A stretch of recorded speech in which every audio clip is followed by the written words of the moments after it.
Welcome to Chapter 6. This is going to deal with functions, how certain numbers relate to other numbers in a process. So this chapter has 5 sections, but we're only going to do the first 3. I'm going to take you through relations and functions and how functions are a special type of relations. Then we're going to take a look at different ways that in math and in real life we represent functions. The two main ways would be by using tables and then also by using graphs on a coordinate plane. And then the third is going to be linear functions, and those are going to be functions where you actually have 2 variables, and this is where we would use an x term and a y term usually. The later sections are going to deal with nonlinear functions, which is where you would have an x squared or an x cubed, and that's more of what you're going to deal with in algebra and a little bit even in algebra 2. 6.2 will introduce just a little bit with how it works in a function where you are using power when you're squaring or cubing something. So for 6.1 we're looking at just relations and functions, and this can be whether it's adding, subtracting, multiplying, dividing, squaring, multiplying, and adding, lots of different things like that.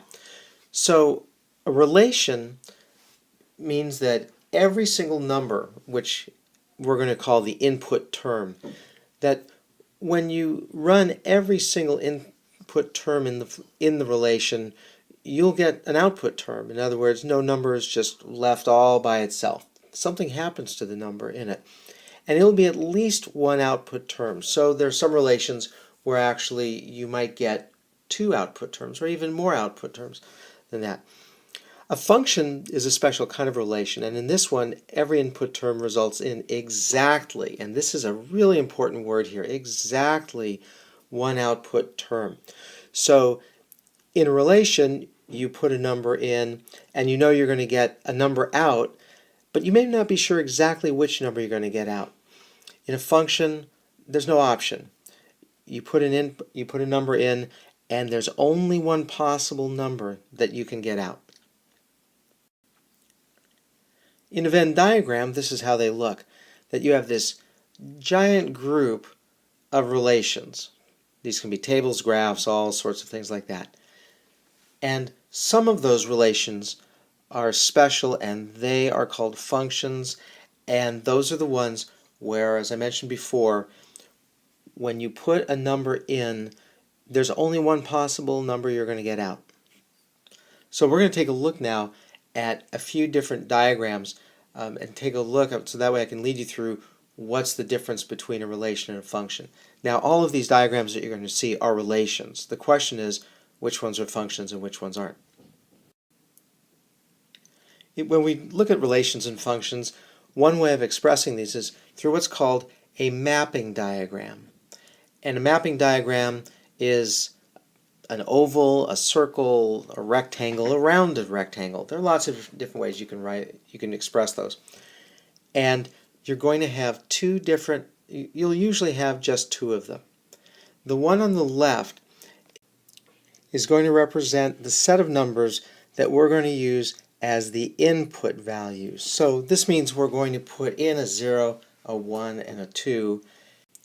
And the set of numbers on the right is going to be the group of numbers that are the output numbers. So we put a 0 in, we get a 0 out. We put a 1 in, we get a 10 out. A 2, we get a 20 out. And we can then write these relations up as ordered pairs. And as ordered pairs, and you've seen this before when you've done some graphing, you always put the input number first, followed by a comma, and then the output number. And it is okay if these are the same number, because it means that you are getting out the same number that you put in for just this instance. Then you put a comma, and then we're going to set up the next one. So the 1's going to go with the 10, and then the 2 is going to go with the 20.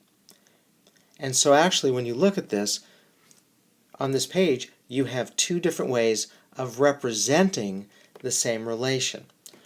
The first way is by this mapping diagram, and and then the second way is through these ordered pairs. And so you're seeing the same information about a relation that's expressed in 2 different ways. Now the next question is this relation also a function? In other words, for every single input term, do you get exactly one output term? And the answer is yes. Therefore, this relation is also a function.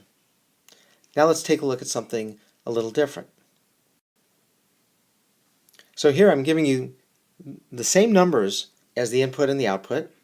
So this is still the input, and there's usually no trick on this. You will rarely find the output on the left. Usually, like English, we read these mapping diagrams from left to right, so the input would be on the left. So you've got the same numbers, but the arrows are going a little differently. So question number 1 for you, is this still a relation? Well, let's try it out. So let's go back to ordered pairs.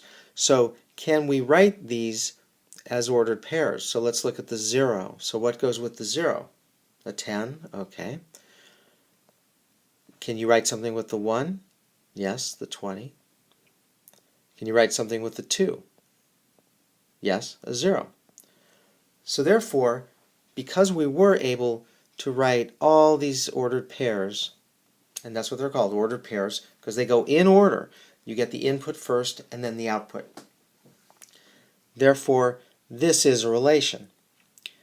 Next question, is this also a function? So look at it carefully. For each input value, do you get exactly one output value? Yes, you do. So this relation, even though the arrows cross over, this also is a function. So here I'm giving you the same numbers, but the arrows are a little different this time as well. They don't cross over, but look what's happening over here at the 10. There are 2 arrows coming into that 10. So is that okay? Well, and again, we always want to start first with relation, because if it's not a relation, then it also is not a function. So let's go back to the ordered pairs and see if this works. So for the ordered pairs, what goes with the 0? Still the 0. What goes with the 1? The 10. What goes with the 2? Also the 10. So this is a relation. In this case, we didn't use the 20. So actually, in a diagram, you wouldn't even have the 20. I was just copying slides on this. So in this case, it is still a relation because we were able to make all these ordered pairs. And we were able to use everything on the input. So it's a relation. Now, is this also a function, even though it's got these 2 arrows here? Is that a function, or is that or does that disqualify it? So in this case, this is still a function, because when we put in the 0, we know we're getting the 0 out, and that's the only possibility. With the 1, we know we're getting a 10 out. Right, so here's your 1, and we know we're getting a 10. With the 2, we also know we're getting the 10. But is there anything else that we could get with the 1 or the 2? In this case, no. So this also is a function, because even though we've got a 10 and a 10, when that 1 went in, there was only one pathway for it. So think of it starting from, again, go from left to right. If you start at the 1, there should be only one place you can end up. If you start at the 2, there should be only one place you end up. So in this case, yes, this is a function also. So another diagram, another mapping diagram, same numbers, arrows a little different, kind of starts like the first one did, right? We have, if you look at it, 0 goes straight across, 1 goes straight across, 2 goes straight across, but we've got this extra arrow this time. So let's see if that makes a difference. So the first question still is this a relation? Can we write a set of ordered pairs? Well, with the 0, we can match it with the 0. With the 1, we can match it with the 10. Hey, but we also can match it with the 20. And then there's the 2 that we can also match with the 20. So, if we look at this, did we end up with ordered pairs for everything? Yes, we did. right? Here's the 0, the 1, the 1, the 2. Okay, so this is a relation. So now is it a function? In other words, do we get exactly one output for every input? Yeah, look at that 0. All we do is we get the 0. Look at the 2. All we do is get the 20, so that's good. The problem here is the 1. Because if we put the 1 in, we don't know exactly which way we're going to go. We might go to the 10, we might go to the 20. And if there's any possibility of a second pathway, then it's not a function. Now, this is not a case of majority rules, because if you look at the diagram, there are 2 of these 3 inputs that only have one output. And there's only one here that's presenting the problem. But again, this is not majority rules. It doesn't matter how many inputs you have. If you could have 100 numbers in the input. I'm not going to type them up, but you could have 100 that you could have in your inputs. And if 99 of them go just to one place along the way, it's a function. It's not a function, because that 100th one will be going to 2 or 3 or 4. So that's not going to work. So again, what you're looking for is, in order to be a function, there needs to be exactly one for everything. In other words, you're going to bet and you know you're going to win. If I choose a 0, I know I'm going to get a 0. If I get a 2, I know I'm going to get a 20. If I start with the 1, I don't know. And if I don't know, it's not a function. So for this last slide, I want to show you a mapping diagram that's incomplete. And this is something that you'll see a lot of. Whenever you see something like this is a guarantee that it's a relation and it's a function. If you look at the diagram, even though I'm not telling you what these numbers are, I'm guaranteeing that no matter which number you start at, there's only one pathway to the output. And so therefore, this is guaranteed a function.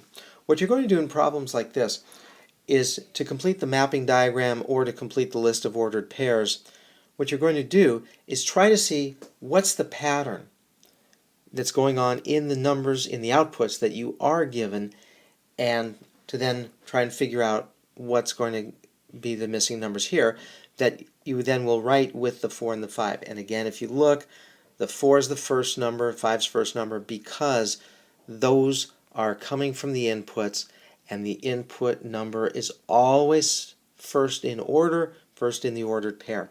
So take a look at these numbers here and think about what's going on. Every time we increase by 1, what's happening over here? In this case, we're increasing by 4.